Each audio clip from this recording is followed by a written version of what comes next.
معذرت کے ساتھ پاکستان میں اگر سب سے زیادہ اگر کسی چیز کا ریپ ہوا ہے تو وہ ہمارے آئین کا ریپ ہوا ہے. ہر بار کوئی نہ کوئی آتا ہے وردی میں کوئی جنرل تو سب سے پہلے آتا ہے آئین کا ریپ کرتا ہے. پھر اس کے نتیجے میں 26ویں آئینی ترمیم ہو, 27ویں آئینی ترمیم ہو, اور پھر اس قسم کی جوڈیشری پیدا ہوتی ہے جس کو ریپ کے نتیجے میں جو پیدا ہوتے ہیں لوگ, آپ سب وکلاء کو پتا ہے کہ ہم ان کو کیا کہتے ہیں, کیا کہتے ہیں جو ریپ کے نتیجے میں پیدا ہوتے ہیں. تو یہ عدلیہ جس سے ہم توقع کر رہے ہیں کہ ہمیں یہ انصاف دے گی, 26ویں آئینی ترمیم آ گئی, ہم خاموش. 27ویں آئینی ترمیم آ گئی, ہم خاموش. 28ویں آئینی ترمیم آ رہی ہے. میں یہ بات کہتا ہوا چلوں کہ 28ویں ترمیم میں سندھ کے 3 ٹکڑے ہو رہے ہیں. میرے غیور سندھ کے دوستوں, وکلاؤ, سندھ تم لوگوں کو دیکھ رہی ہے, کیا اپنی ماں کے 3 ٹکڑے ہونے دو گے؟ نہیں. ماں سوال تو کہتا ہاں سا چھا پانی ماں جا 3 ٹکڑا کھیڑنی دو, جواب دو, کیا ہونے دو گے؟ نہیں. تو پھر طے کر لو, جب تک یہ کالا کوٹ زندہ ہے تو کسی کے مائی کے لال میں بھی طاقت نہیں ہے. میری سندھ کی طرف آنکھ اٹھا کے دیکھیں. سی ایم صاحب, ایک بہت بڑی تحریک یہاں پہ شروع ہوئی.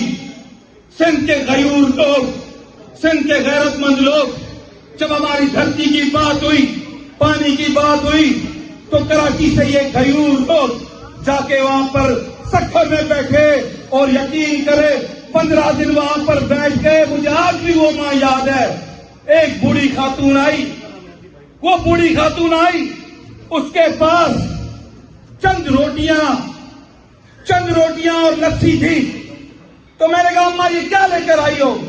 کہ یہ آج سب کچھ لے کر آئی ہوں میرے غیرتی میرے بچے, آپ آئے ہیں, آپ کے لیے جو کچھ ہے میرے پاس میں آپ کے لیے لے کر آئی ہوں. یہ ہے سندھ کا وکیل. آپ کو پورے پاکستان میں ایسے وکیل نہیں ملیں گے.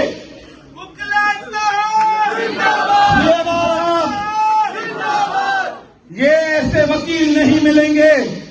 آپ یقین کریں جو آپ کا کل تاریخی استقبال ہوا ہے تو اس میں کہیں نہ کہیں یہ کردار اس کالے کوٹ کا بھی ہے جس نے خوف کا منہ توڑا ہے.